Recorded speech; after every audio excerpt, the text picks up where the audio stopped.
Good evening and welcome.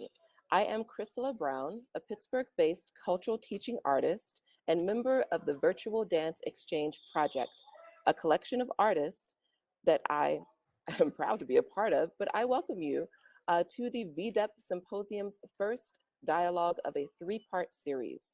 Tonight, we focus on equity and cultural diversity in dance, how this intersects with technology, and how the technology and arts fields can possibly support one another, and how this affects smaller cities' reputations. We hope that you all have had the opportunity to view the VDEP presentation via the YouTube 360 VR, but if not, don't fret, the presentation video will be available for viewing until November 20th of 2021. So you can find the link to the Virtual Dance Project, Exchange Project in the chat. Now, you may be asking yourself, what is the Virtual Dance Exchange Project? VDEP is a collection of artists that have come together through Shana Simmons Dance with XR Connected to create innovative new art using technology. The VDEP Collective is on this call as well with me, and we have Shana Simmons and Bianca Johnson monitoring the Zoom chat tonight with Karen evening's discussion. In 2021, we created 3 new works, choreographed for and filmed in 360 degrees for an immersive experience. In addition to developing new productions, VDEP will also host public dialogues focused on equity, technology, education, and the arts. This first year is focusing on making efforts to bridge the racial divide in the Pittsburgh dance community by focusing on inequities in technology and the arts, emphasizing the importance of both, and highlighting ways specifically VR technology and the arts are already intersecting. Over the past few months, the members of the VDEP Collective highlight the similarities, differences, and challenges that exist in Pittsburgh and New York City as a working artist.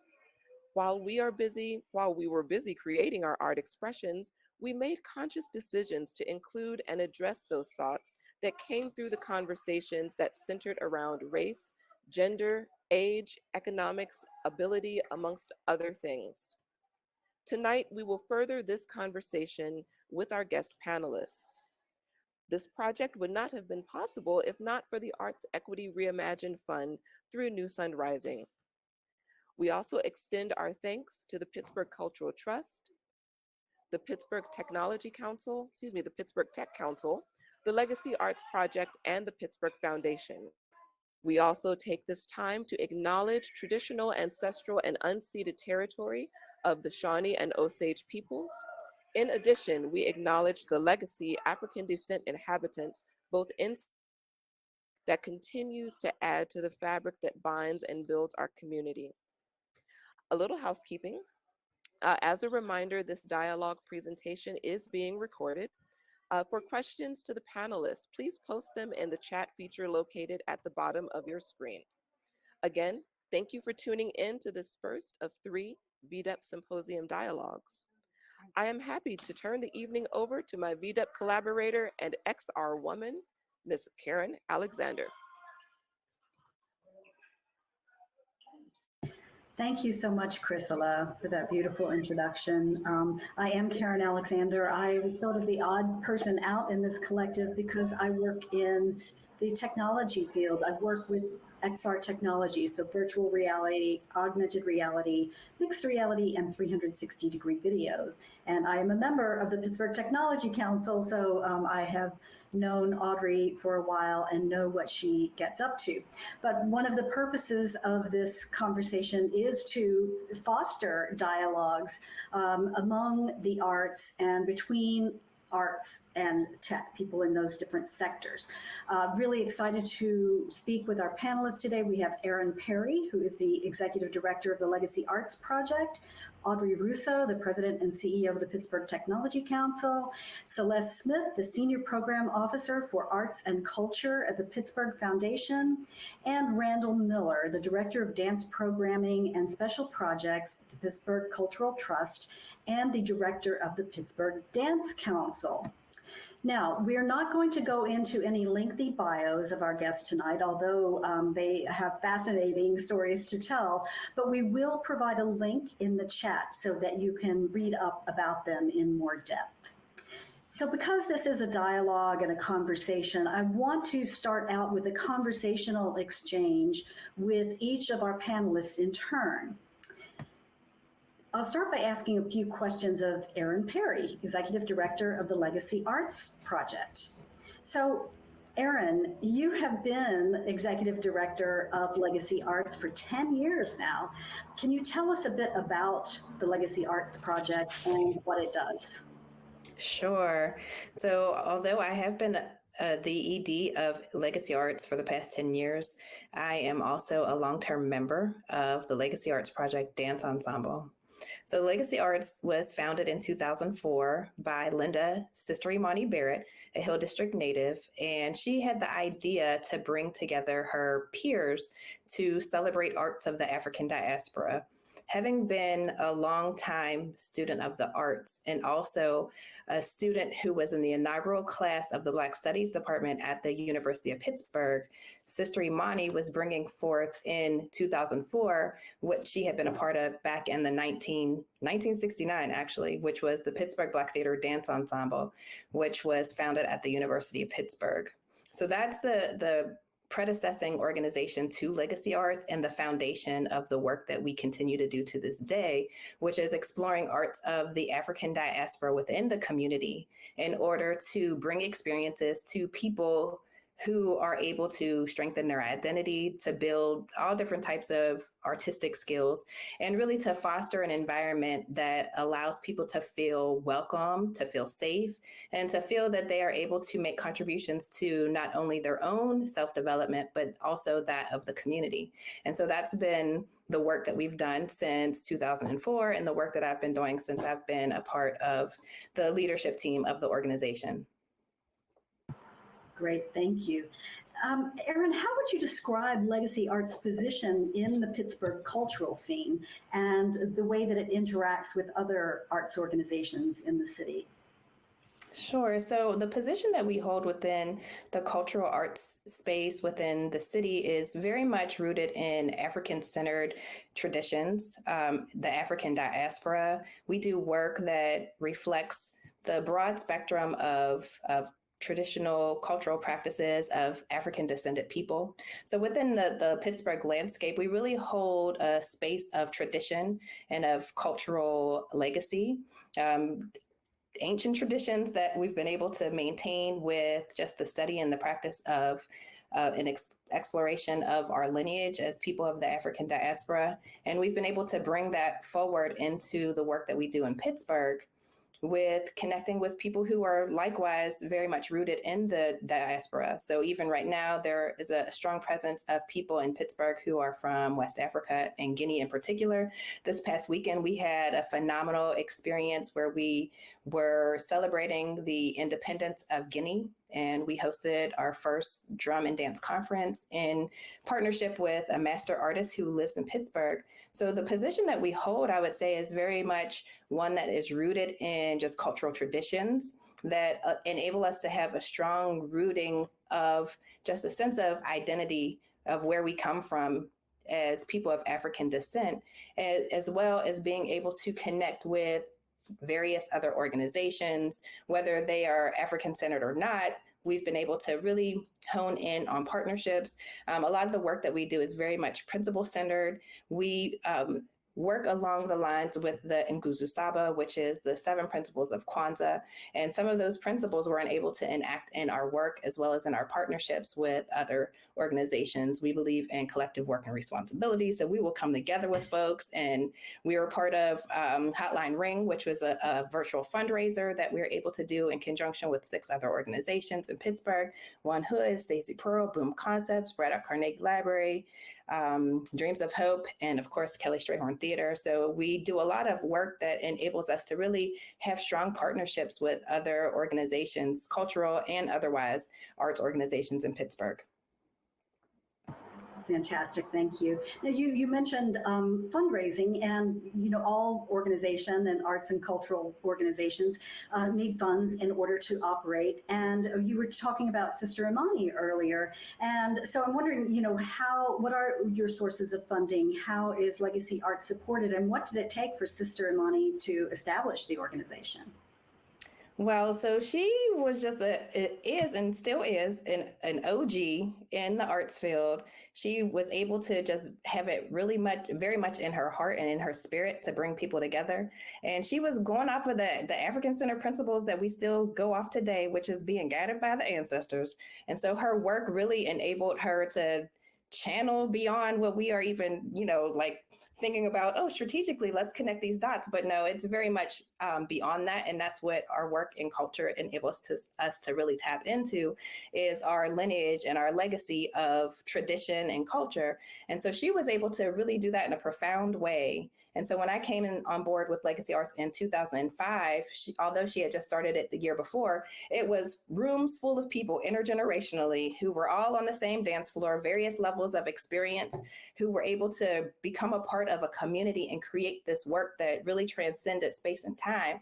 And so at that point in time, when she had first started Legacy, she was able to begin making some inroads into the foundation community. She was working with there was a program officer at Heinz Endowment at the time, who was given a lot of support, Justin Lang. And she also, at that time, the Multicultural Arts Initiative was a fund that was available under the leadership of Demetria Gibson at the time. And so those were some of the initial funders who were supporting the work of Legacy. And since that time, we've just continued to grow. And we've been supported by the Advancing Black Arts Fund, as well as some other support with Heinz Endowment.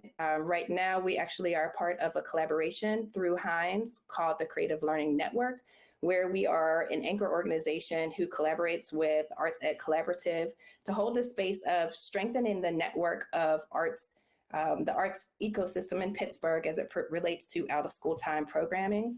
So we do a lot of work with teaching artists, have been able to offer support through stipends, residencies, and workshops for teaching artists throughout Pittsburgh.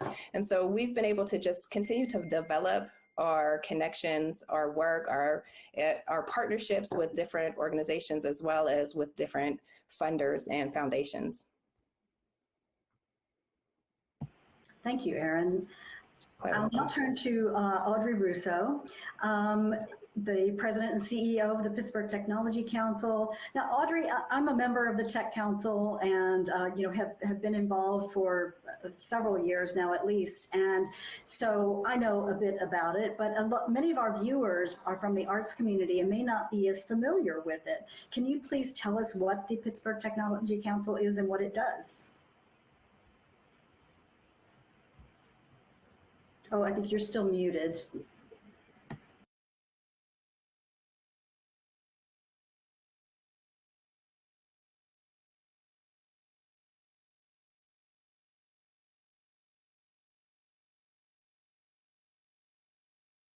Okay, let's give a moment here, because Audrey's unmute button seems not to work.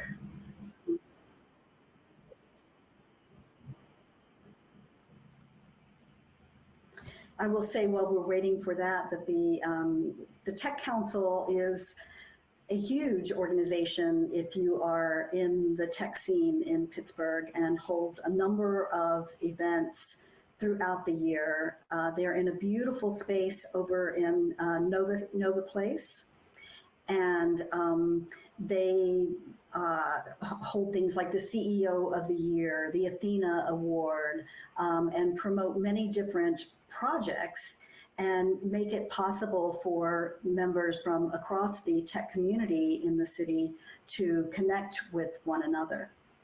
I tell you what, since we are, Audrey is unable to unmute her mic at the moment, let's go on and we'll come back to her in a moment.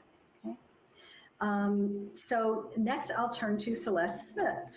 who is the Senior Program Director for Arts and Culture at the Pittsburgh Foundation. Celeste, can you please tell us more about your role and how you view the landscape of arts and culture in Pittsburgh? I guess in the simplest form, my job is to give out money. Like, if you look at philanthropy, that's what it is. But I really look at my role as, kind of in service to, the arts and culture community. It's a lot more than giving checks to people. And I know, the way we approach it at the Pittsburgh Foundation is, yes, we try to give a grant and to help particularly smaller led organizations, but we also look to see other ways that we can support artists. And so that, my role is, to support artists writ large as well as organizations.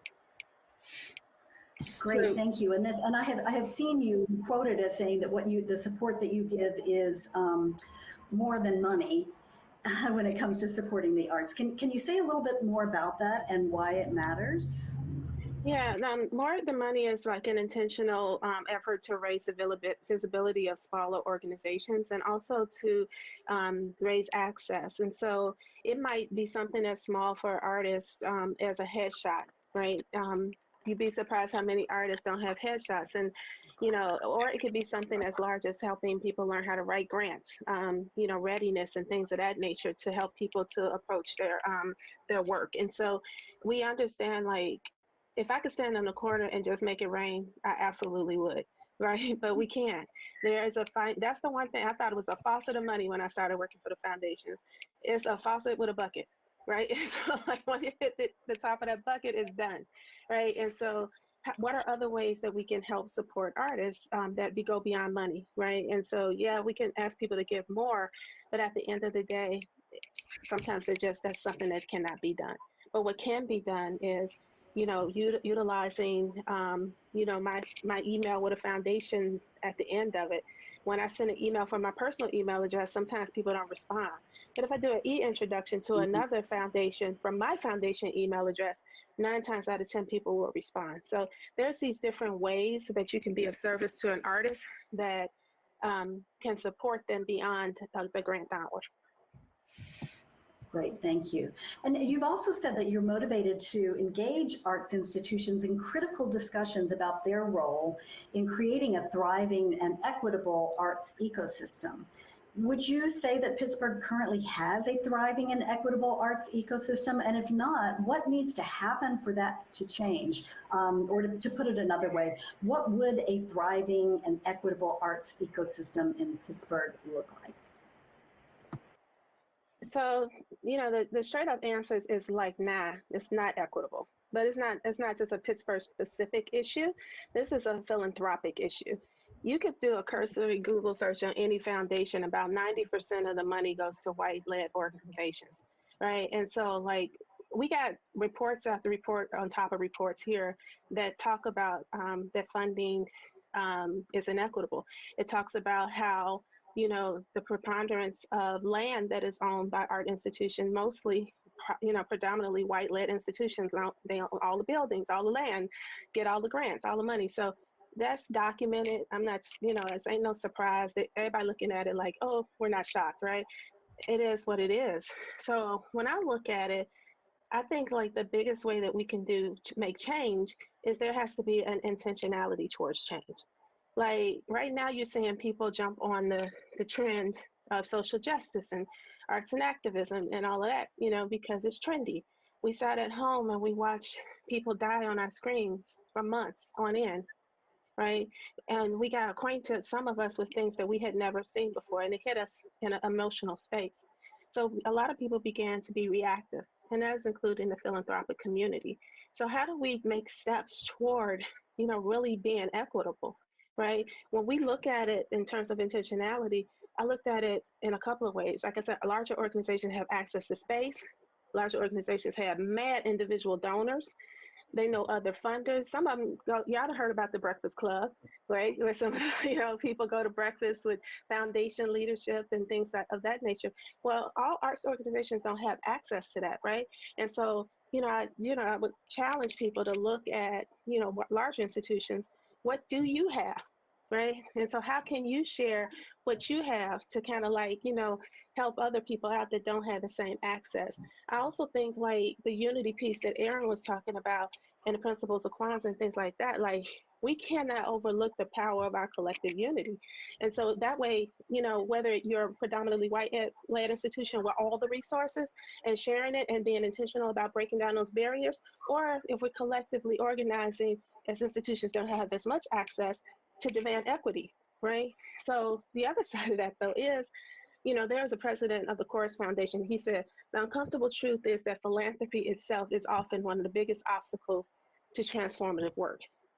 And I was like, you better teach, because it's true, right? And so, like, one of the things in terms of making a more equitable system is that foundations got to do what they said they was going to do, right? You can't be out in these streets talking about, we're going to put $1.5 billion out in funding, and then when $11.9 billion out in racial justice funding, and then when we pull your receipts, there's only $1.5 billion put out. And everybody's looking like, yeah, but where the rest of it go? So you're out there talking, but you ain't putting it out there, right? And then we also have to be honest. A lot of times the foundations don't want to admit that we are responsible for perpetuating status quo, right? And even if you was perpetuating status quo up until yesterday and you done had a come to God moment and decided you want to do things differently, it's okay to be like, this is what we did, but this is what we're going to do. But again, you have to be honest about it. And then the final piece, again, bring back that more than money mindset. You cannot think that foundations owe you anything, right? It might be equitable, it might be just, but folks, if they ain't gonna give it, they ain't gonna give it. So then what can we do collectively as grant makers who care about these things? And what can we do as a community to make change? Thank you, Celeste. And now I'll turn to Audrey now. I think your mic is turned on now and working. So yes, I had to log back in. Thank you. Okay, great. So tell us about the Tech Council, what it is and what it does. Well, actually, I think given the amount of time, I mean, it's very fascinating in terms of the work that we've done over time. We've been around for 38 years. It was started.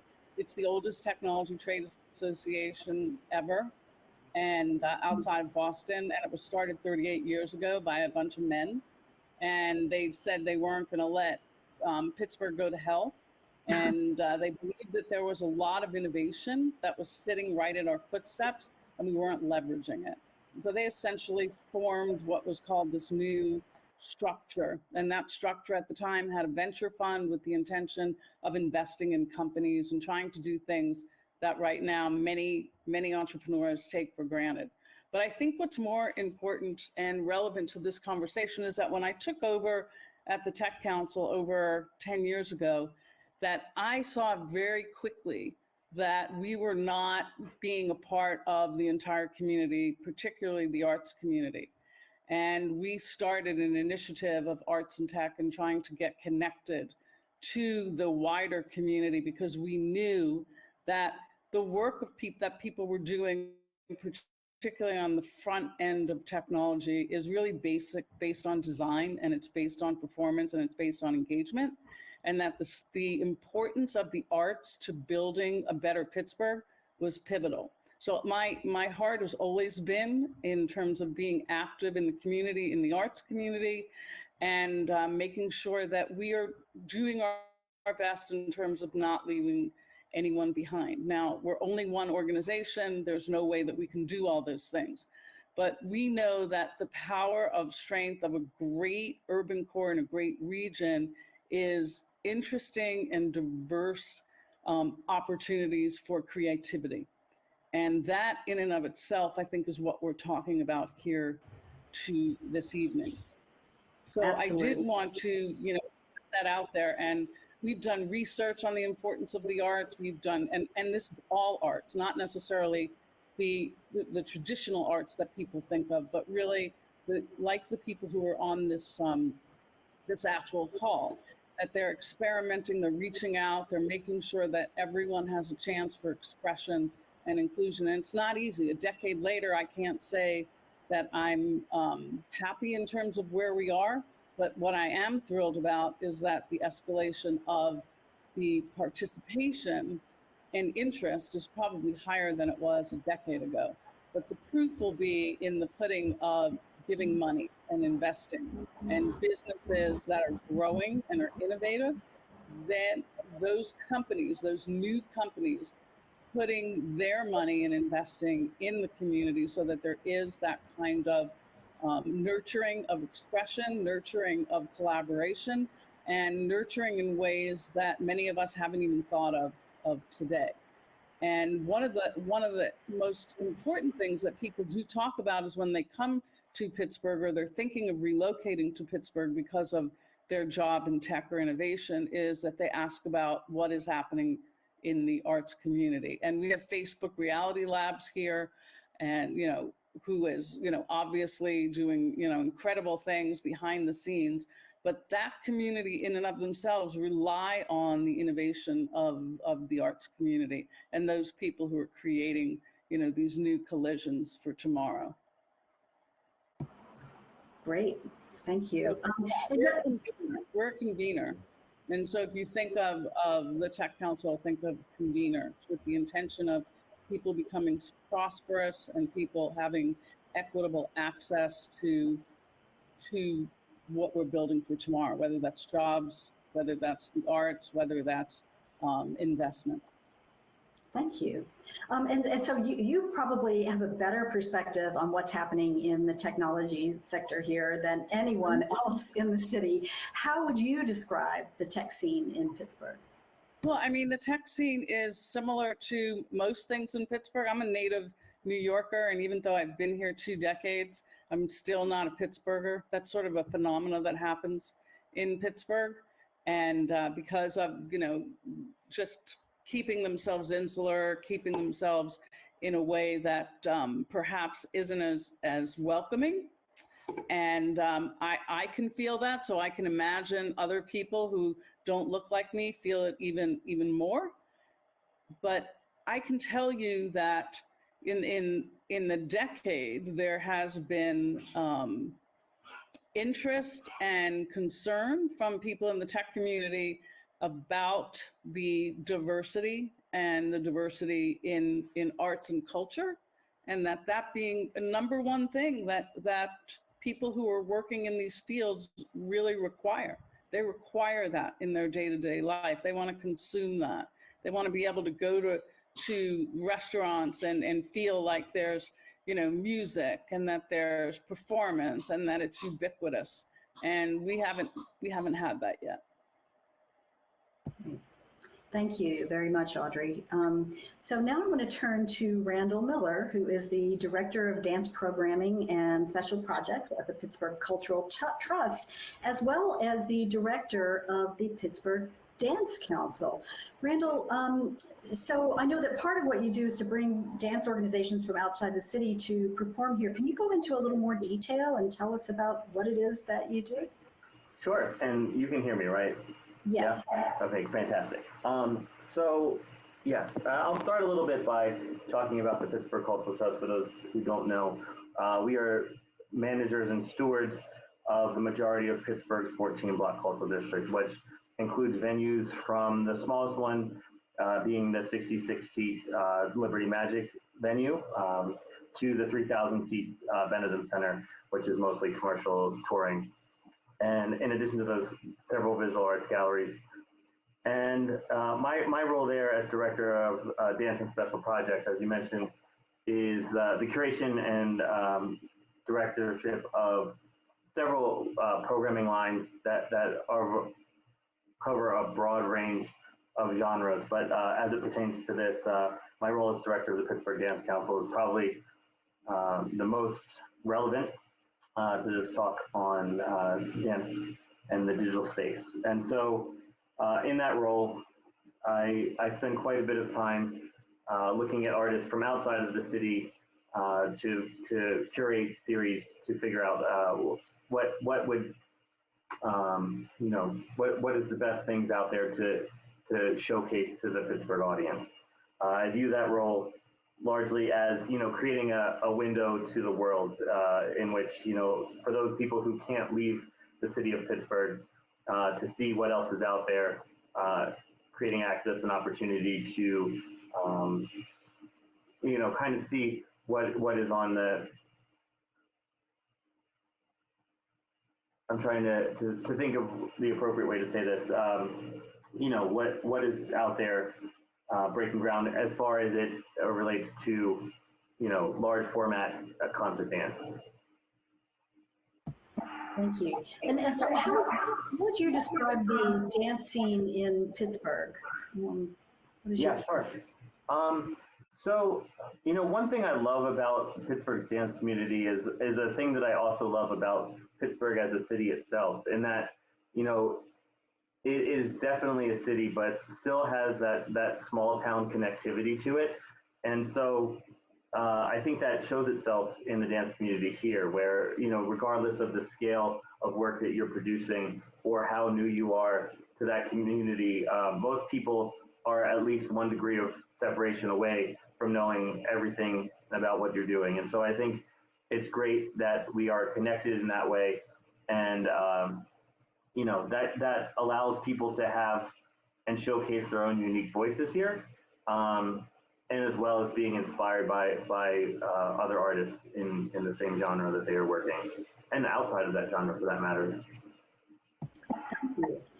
Are there some models that Pittsburgh could adopt to enrich the dance scene and bolster artists here in terms of visibility? And what are some models that you've seen elsewhere for supporting the arts? What would need to happen for Pittsburgh's dance scene to reach its full potential? Sure. I think that's a tough question, because different, people and artists are different. And so there are as many different types of artists as there are different types of people. And so the goals of artists are not uniform either. So, in my realm of touring concert performances, right? So like this is in theater spaces, whether traditional or non-traditional is less relevant. But if the goal of local artists is to have exposure outside of the city of Pittsburgh, right? Then I think that the models I've seen for that include creating a showcase that then shows the work that is being created here in the city, and then, has the funding to invite presenters and curators from outside of the city to come in and experience the work that's happening here and become aware of the artists that are here as well. But yeah, as I mentioned, not everyone is out for international exposure. And so I'm less versed in what I think could help artists locally who are just interested in producing local work for the Pittsburgh community. Okay, thank you. Some ideas to be explored there. So now I'm going to turn to a question for everyone. And this is prefaced by the idea that we're undergoing a period of great change. Some of it is driven by technological advances, but there are also many other factors influencing our society, our economy, and our culture. And Pittsburgh is undergoing its own particular changes. For example, for the first time in decades, the population has seen growth rather than decline. So from each of your points of view, what does change look like here? And where do you see the city headed? How do you see the changes currently taking place in the world affecting the sector in which you work? And I'd like to start with Audrey on this question. I realize I'm on now. Thank you. I realize that I didn't answer your first question in terms of understanding the community here. And one of the things that I want everyone to understand is in southwestern Pennsylvania, that almost 35% of the region's payroll is now in tech. So that means people who are working in tech jobs or tech-related industry. Very significant. Back about 12 years ago, it was probably 25%. So that kind of, those are very high-paying jobs, and they represent about 20, maybe 28% of the jobs. So that in and of itself has shifted Pittsburgh. Our population has increased, but I would tell you that we have lost so many people of color.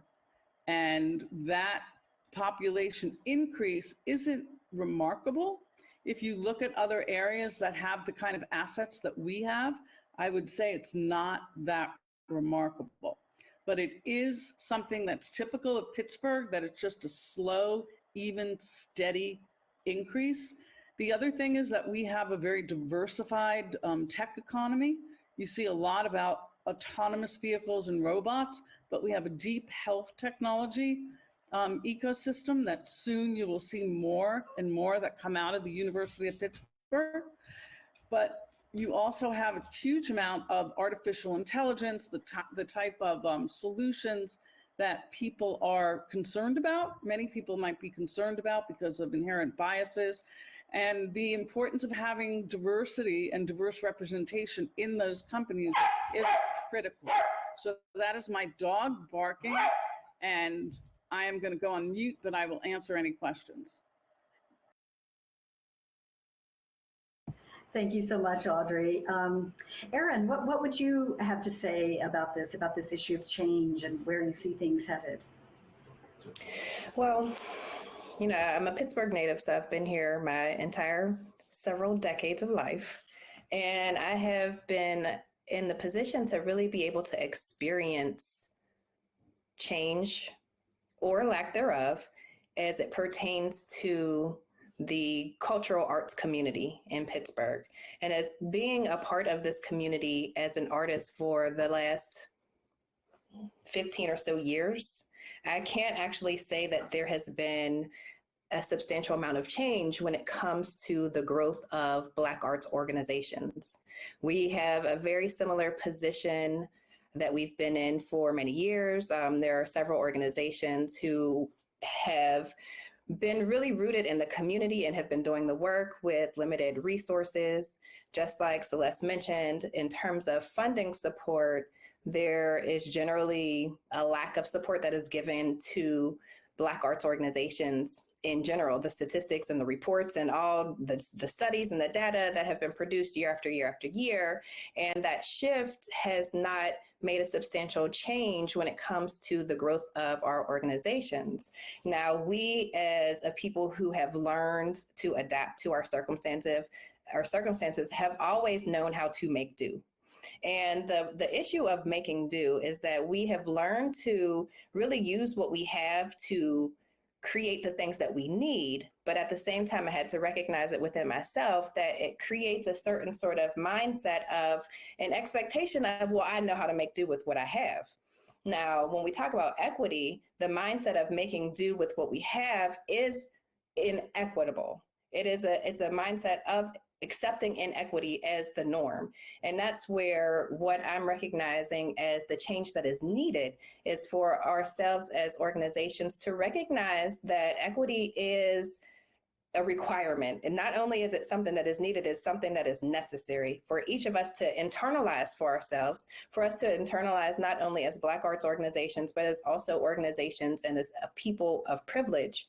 What are some of the things that are able to be given, supported, shared in order for equity to exist across the board for all of our organizations? So when we think about change, I recognize that change literally comes from the individual growing in this work and recognizing the power of our voice to literally create the things that we need to have for ourselves, to call it into existence, to demand it, to create alternatives for ourselves within our communities so that, yes, we are in relationship with foundations, and that is one of the ways that we are able to sustain our organizations, but that we are also very self-determining, and that we use our thoughts and our ideas and our intentions to create what it is that we need to see for ourselves. But that becomes a part of this whole collective journey that we have, that none of us is I got to call Sister Nazora into this space. She used to always say that none of us is an island, that we are all interconnected. And so it is a requirement of all of us to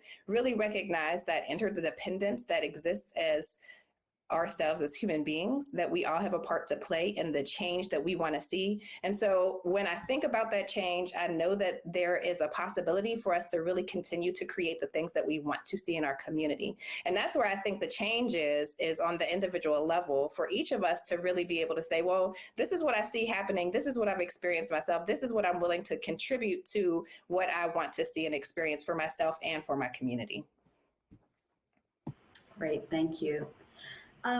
Randall, so how do you see this change affecting what you do? And in particular, maybe how has the pandemic affected dance performance and the work that you do? Sorry, I was muted. So, yeah, I would say, you know, the pandemic was a huge shift, right? And we are still in it very much, not just for dance, but for live performance in general. Yeah, so I mean, we're still finding a way to reopen, and so is the industry. Dance, in particular, touring dance, is, as far as genres of performance go, is among the most expensive to do, and so it will be a very interesting path forward to see, you know, what becomes of it as we find our way out of this pandemic, which, you know, it's not, depending on who you ask and perspectives, you know, we are more out of it or less out of it than others think. And so I can tell you now that my head is still very much in, you know, can we reopen or not can we reopen, because absolutely we are, but what does that look like, and taking that one day at a time to see what the path forward is on the other side of this. Sorry, that's like not a great, like, solid answer, but there's a lot of ambiguity right now as it relates to live performance and the pandemic. Absolutely, yeah. So Celeste, from where you stand, what is your view on the changes taking place and how they might affect the arts? You know, it's interesting that the topic of change. I have a colleague, Lisa Yancey of Yancey Consulting, and one of the things that she always says is that, you know, I'm not really interested in change, because when you change something, it could change right back. And she's like, when she said that, I was like, oh shit, right? And so it's true, because something like, I could change my hair color. Next week, it literally will be black, right? And it could change right back. What we're looking for is transformation. We want it to be something different, you know, because that's the only way. And so when Erin said equity is a requirement, it is, but also it's a right. So what I see coming next is a call for accountability larger. You know, we're seeing it in open letters, right? We're seeing it on Instagram pages that are put together calling out how, you know, people in museums are being treated, or how workers who are assistants to actresses and actors are being called. So I think what we're going to see next in this march towards equity and this march towards transformation is accountability being called for. Thank you, Celeste. So this project that brought us all together here to have this conversation, the Virtual Dance Exchange Project, was made possible because of the $100,000 grant that we received from Arts Equity Reimagined, and we're very grateful to them for making this possible. And that funding supported the 4 collective members as we went through a year of planning and thinking about the project, and compensated 25 or 30 other people, including dancers and musicians, our videographer and editor, and various costs of production, including those that allow us to have conversations such as this one. So VDEP is not just about the artistic product, but also about how we come together to think about the future of our city and to make it truly most livable for all, and what role the arts play into that. So one of our motivations was for performing artists to find ways to reach new audiences, both through the excitement of an innovative approach and through new modes of distribution. VDEP is we created an innovative production that grew from the grassroots, and it represents small arts companies in Pittsburgh in a new light. With support for continuation of the project in 2022, we hope to bring in more outside artists such as Bianca in to work with local ones as part of the exchange and to foster further experiments with technology by local companies. And I'll just say the words volumetric video. So I would, following on that sort of context of what brought us together here, I'd like to ask each of you to reflect on what that means for your sector. Randall, how do you see efforts like VDEP possibly contributing to Pittsburgh's reputation as a center for innovation and experimentation with technology and the arts? And what futures do you see for dance? Sorry, muted again. Yeah, I think that the project like this is a great, you know, you and I had talked a little bit before this about, I think it's a future. I don't know that it's the future for performance. I think there are a lot of people who, you know, still desire and need that in-person experience, and I'm not one of them. But I do think that there are advantages to, you know, the clear one is the reach that it gives you to new audiences and the ability to, you know, reach globally for something that is typically produced locally. And so I do think that there is a value in efforts like this. And I'm excited to see what becomes of them. You know, and I will say it will be interesting to see in the long term how these efforts bear fruit, in that, you know, right now we are kind of using the traditional model of creating work and placing it on top of this digital platform, as opposed to creating work for this digital space. And so, you know, it's an exciting time to see what will become of all of that. I agree, very exciting. Yeah, and I'm sure that the choreographers will tell you that creating for 360 video is very different than just taking what they were previously doing and putting it on a platform. It required a complete rethinking of choreography. So Erin, can you maybe reflect on what we're doing here with VDEP from a STEAM perspective, and you know, maybe say what that means and how a project like this one might affect the goals of the Legacy Arts Project and its ability to thrive? Sure. So from the STEAM perspective, which would be the science, technology, engineering, arts, and math, it's definitely very engaging in the realm of STEAM. The technology aspect, the arts, I'm always an advocate of creativity in all of its forms. So this as an experimental form of creativity is very exciting to me. I like to see the convergence of different genres of creation. So from bringing the technology into the creative process and being able to bring and bridge different aspects of the thought process. So the tech folks who say, well, I'm not an artist, but it's just a different form of artistry when folks are very much engaged in technology. So, but being able to create that bridge between technology and art is very exciting. I was able to watch it today, and it was very clearly an immersive experience. I was a little bit dizzy because I was afraid. I was starting to like walk around to explore the environment, and you know, literally was losing my balance.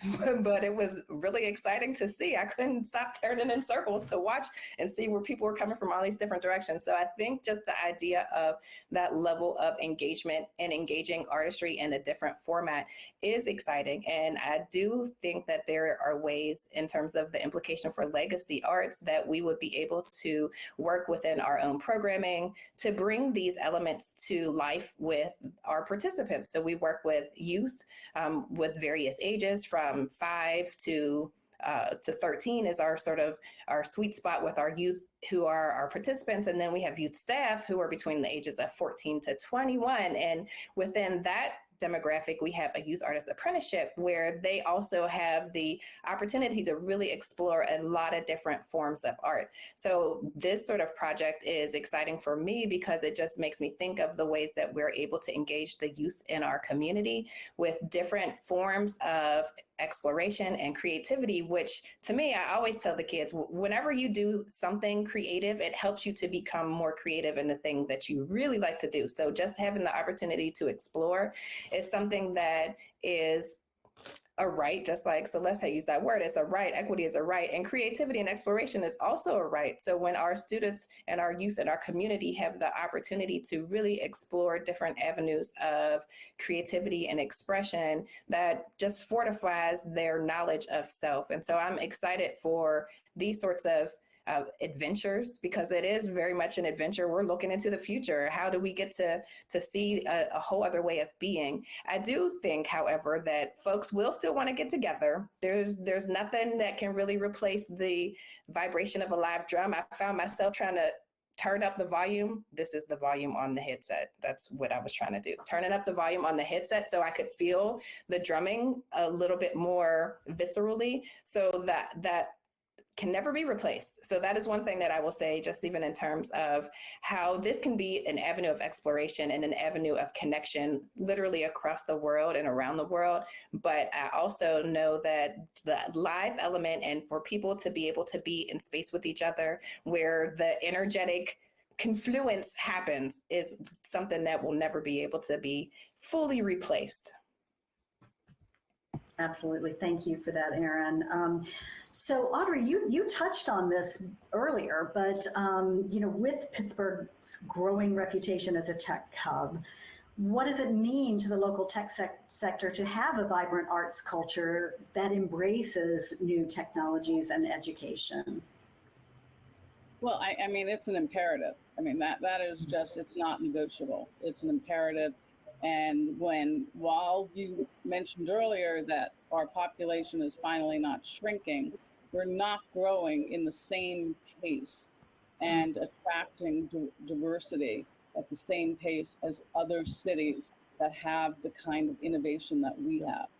So I would tell you that that's a little problematic, because with the amount of intellectual property that actually gets birthed out of Pittsburgh, we should be growing even more rapidly, and we should be attracting more diversity, not having, I think,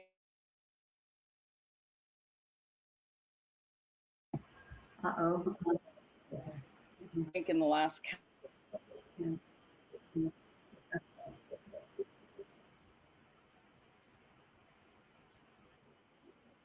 count that 10,000 people of color actually left. Okay, I'm still. First time we have diversity in the Asian community. Okay, I'm so sorry, Audrey, but the loss of 10,000 people of color out of the city of.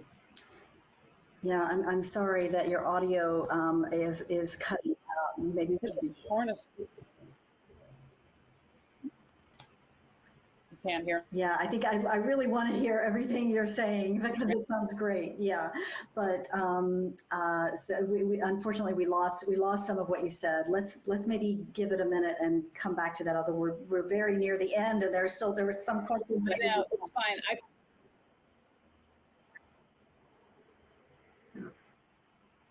Okay. Well, I'll throw out this a couple of one sort of final question for you all, and then let's maybe have a little bit of discussion if we can go over the hour. I'm not sure whether we can, but so for all of you, what do you think we can do now to forge relationships across tech and the arts, to bridge divides, including those cross-racial lines within the arts? And what is the role of tech in or with the performing arts? And where do you see experimental projects such as VDEP leading? What do you envision this effort leading to a year from now, or from 5 years from now? And some of you already touched on these, so jump into any of those things I just threw out there and see what speaks to you and what you would like to respond to. Just let you decide who's going to jump in. I can say something if no one else is jumping right on top of this. And that would be, I think that delivery method through technology is a great innovation, right?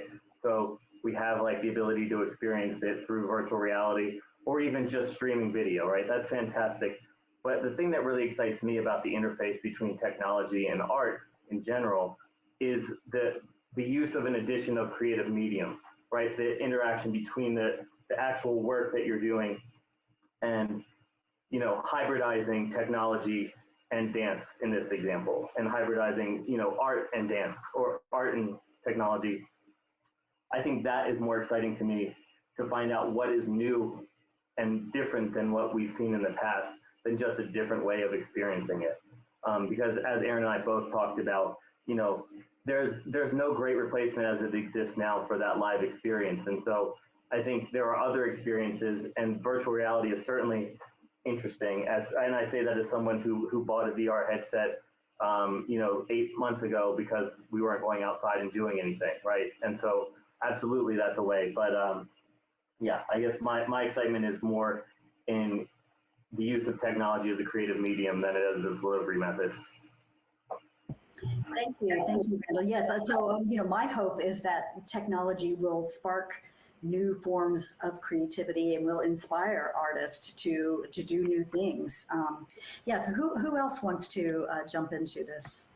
I was going to say I agree with Randall too, and you think like the medium is the message, right? And so like technology is always changing, and I think like if the field doesn't get with it, like we're going to find ourselves irrelevant, like kind of how Kodak didn't jump on the digital piece. And so like we got to latch on to that. The other thing I was thinking about in terms of this project is specifically, I think it gives a blueprint on how philanthropy can look at things. There's a big piece of authentic collaboration here.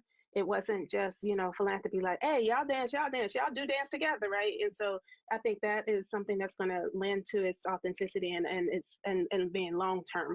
And I think also like we have to look at the pieces of this. It was a lot of planning involved, right? And so, you know, we do project plans and things like, you know, planning grants and things like that, but philanthropy really want to see projects a lot. And so in this time where we're shifting towards general operating support and things of that nature, I think it's beautiful to give organizations a minute to plan, to, you know, to get, you know, to what actually needs to be done and the best way to present it. And the last thing I'll say, I think it's beautiful that this project supported so many artists, you know, sharing the wealth. It's going to build community, it's going to build trust, and it's going to build the artist community, period. The internet has made it so that the world is smaller, right? And so if we're working collectively, and Bianca over in New York, and she's sharing work in Pittsburgh, and it's this exchange, so it keeps growing. But I agree, if we're not on the technology, we're going to get left behind. Thank you. And I just wanted to jump in there and add the one thing too about the convergence of technology and arts is to having this broad perspective around how some of these collaborations can take place. So I know that Shayna knows Crystal, and they were able to create this project together through VDEP. That's a relationship that enabled this technology in the arts. In the arts already, Shayna was already doing arts, but was able to bring her connection with technology into this space and create this project. Now, I've never even heard of this, you know, until I had conversations with Crystal. So my whole point is that being able to have this connection with technology that spans beyond the small corners of relationships that already exist. And so when we think about equity, how do some of the other organizations or artists, how do some of these connections actually begin to take shape if people don't know about each other and these art forms exist sort of in isolation? So one of the things that I would be interested in is just the ways for people to begin to have more familiarity.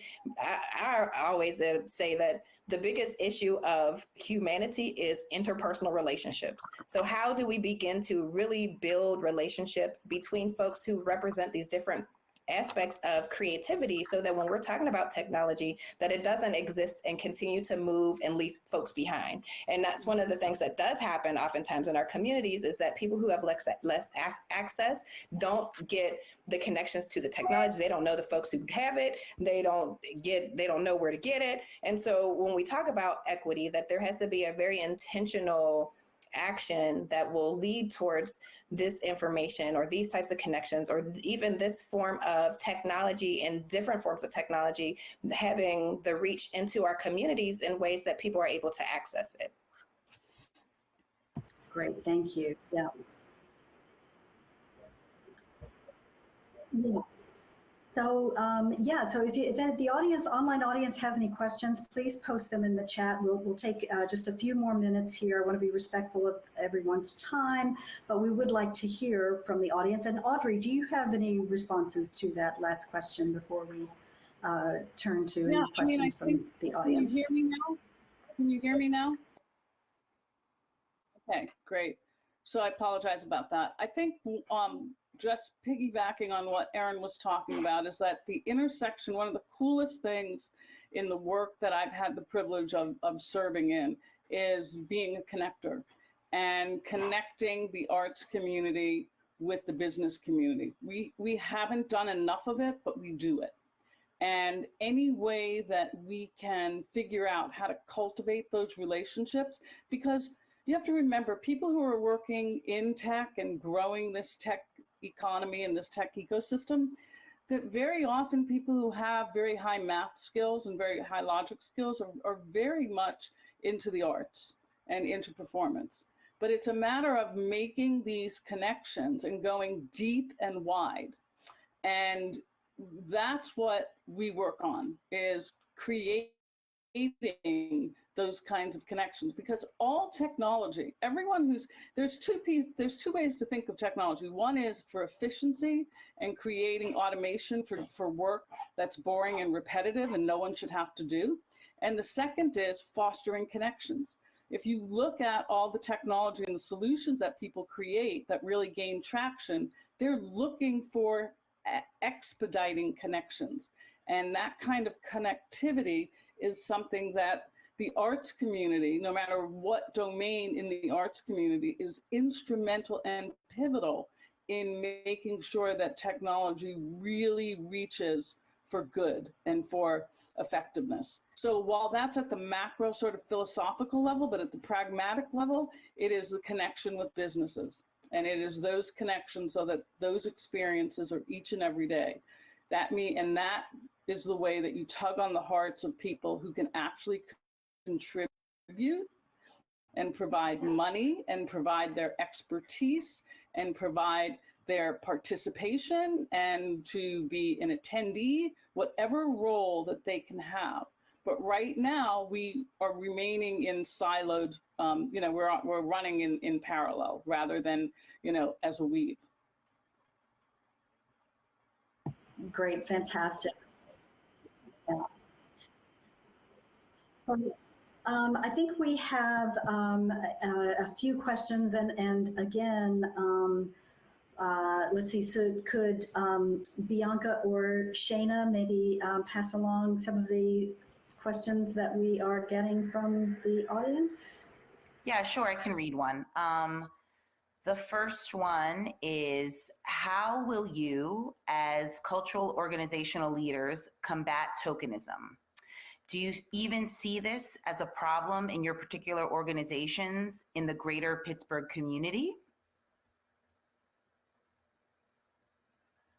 It's kind of a long one. Do you need me to do it again, or are you just soaking? Thinking. Yeah, I'm soaking in the question, but it's a very relevant and it's a type of question, because it makes me think about just even the work that we do with Legacy Arts and being a cultural arts organization. And if we're in the portfolio, is that a check off of the equity and inclusion checklist, for us to be in the portfolio of funds? So I do think about that, but I also think about beyond that, because I think about just this work that we do as being sort of, and excuse me if I offend anybody, but a game. It's kind of like a game, right? You got to learn how to play it. You got to know how to navigate. You got to know what to do and how to do, when to do it, and pay attention to the signs that are around you. And so I see that in the way that we are able to operate in our work. And I'm very mindful of that, so that when I think about the work that we do, that the ways that we're able to navigate through the foundation community, as well as some of our earned revenue opportunities, that I'm always thinking beyond just the immediacy of these relationships, but that these relationships contribute to the broader vision of the work that we're doing. So although it might serve a certain purpose for the foundations or for somebody in relationship, but that it is also the reciprocity of what it's able to allow us to achieve in the work that we're doing. So in terms of the tokenism, I think that's a very poignant question, but I think it takes me to considering what actually is the work that we're doing, what is the vision of the work that we're doing, what are the things that we're able to do, and how is this a contributor to us achieving the goals that we're doing without selling out or without having to do anything that is against the values of our organization or even of our community or even of our culture, but that we're simply using the resources that are available to us so that we can achieve the goals for our organization and our community. So that's how I look at the notion of tokenism, and just being able to be very cognizant of the games that we're playing, the circles that we're in, the roles that we play, as well as the objectives that we have that we're trying to reach. Mm-hmm. Thank you. Yeah. I want to jump to, just so we can get to a few more of these, because we are over time and very conscious of that. So someone is asking about NFTs, which are non-fungible tokens. And so this is, it's on the blockchain. And so this person is asking about using cutting edge monetization to support arts and artists.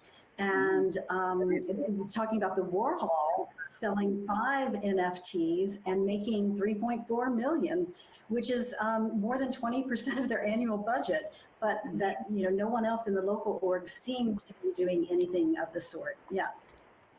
Go ahead.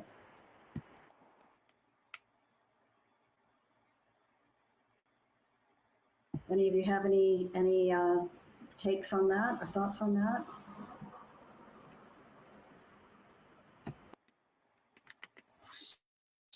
So, Randall, you're muted. Sorry. Let me make sure. Okay. Yeah. The question is, why aren't we doing more of that? Yes. Effectively, if I was reading it correctly, yeah. Calling for an exploration of these models. Yeah. Well, I think part of the opportunity is to make sure that each one of these organizations that are in the performing arts or in dance or whatever actually have technologists that are on their boards that are actively involved in their organizations, and they can help address the innovations that are occurring, as the example of NFTs. Great, thank you, Audrey.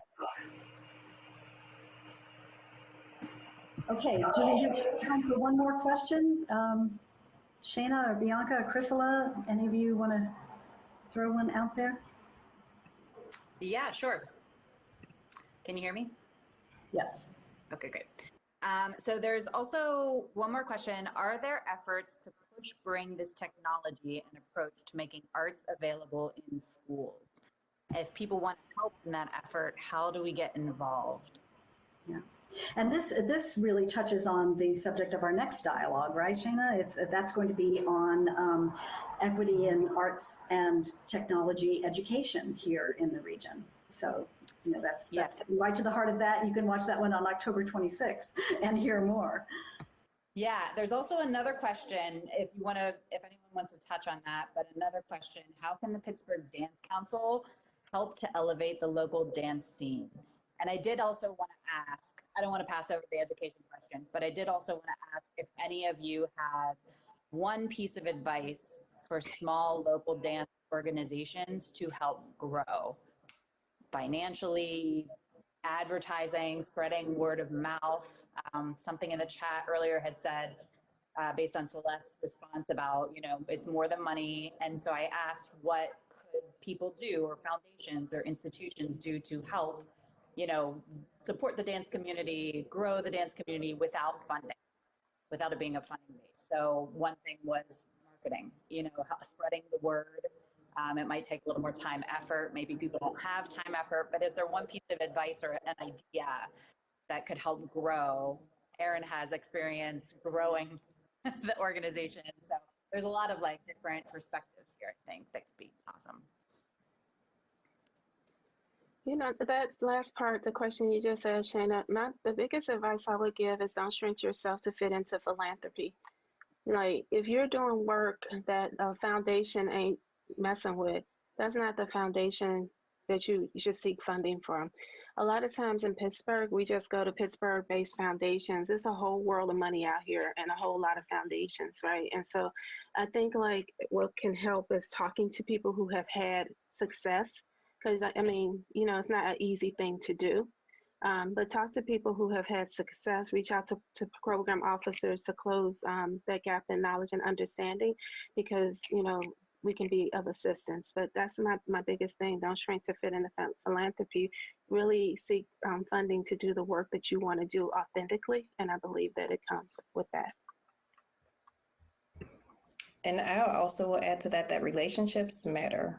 The human condition and interpersonal relationships is fundamental. None of us is an island, so we all need each other. And being able to have a strong core, even if it's just a handful of people, maybe if it's just 3, it may just start off as 1, but just being able to build relationships that enable you to have trust so that you can let the vision saturate into the collective and that we are able to work together. And then that way, that's what I've seen in terms of the work that we've been able to do, is just being based off of stay in the course and knowing that it's a protracted struggle and that you gotta just keep at it and make sure that you have folks that you are willing to trust and that got your back. Great, yeah. Well, so I want to give our panelists the opportunity if they have any last words to say, but we're 15 minutes over our allotted time now, and I do want to be respectful of our panelists' times and of our audience. So are there any closing words any of the 4 of you have before we leave this session? And the conversation was so rich. I really enjoyed talking to you all and hearing what you had to say. I would just say that we are the history makers. We are the history makers, and everything that we do and that we are doing now really is important. And that when we are very much intentional about it, we realize that we literally are writing the history that the future generations will read. So what we create matters. The energy that we put behind it matters. The intention that we have literally is the shift and the future of what it is that we will experience, not only for ourselves, but for future generations. So this is a very memorable and historic experience. Wonderful. I would mimic that, and I call this the period of a great reset. And I think this is an opportunity for us to remember that it's relationships that matter, but the bridging across strange bedfellows, while you might not think the business community is a bedfellow, we are. And if there's any ways that you think that I could be helpful or we could be helpful, please reach out. I mean it. Thank you. Thank you very much, Audrey. Anyone else? Celeste, Randall, do you have any closing words? I just would like to add unity. I think that our unity is our strongest, weapon, for lack of a better term. And, the call for whatever we like to see come into existence comes from that call, that united call. Wonderful. Thank you. And I'll just say I see that there was a question, and Shannon mentioned about the Pittsburgh Dance Council supporting the dance community. And the answer I would give is that, I do think within the mission of the organization, we do support the dance community in multiple ways, but I'm happy to have a conversation with anyone who has ideas that they'd like to discuss. So, feel free to reach out to me directly, and we can always talk. Whether I can help is another question, but, I'm always happy to brainstorm at least. So feel free to reach out to me with any questions about that. That's great, Randall. Yeah. So I think we do have some closing items to take care of, but I would first just like to extend a hearty thanks to our panelists. We're really grateful for you for taking the time to have this conversation. And I hope you found it as interesting as I did. So thank you very much. Audrey, Erin, Celeste, Randall, really appreciate you being here. Yeah. Now, on to any closing items. Next steps, how you can view the VDEP 360-degree videos and what our upcoming dialogues are. Yeah, I'll take over. So real quick, we just have a short video just to show everyone what we've been up to. If you're like out and you're like, I need to leave, Shayna, and go to bed, no problem. But it's just a 2-minute little promo about the Virtual Dance Exchange project, how these companies came together, and just a fast photo montage. It's really fun. And then we have 2 more symposiums. So log in, hopefully it's October 26th. Diversity in education and dance, and further education, all kinds of things that surround that. And then what is possible in arts and technology now, or what's currently happening, is on November 16th. So it's every 3 weeks. We'll send out reminder emails, but if you enjoyed this, hopefully you'll come back and pepper us with your thoughts and questions again. So yeah, tune into this little video and then we'll say goodbye.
All right, so thank you, everyone. Thank you to the panelists, and we'll see you next time.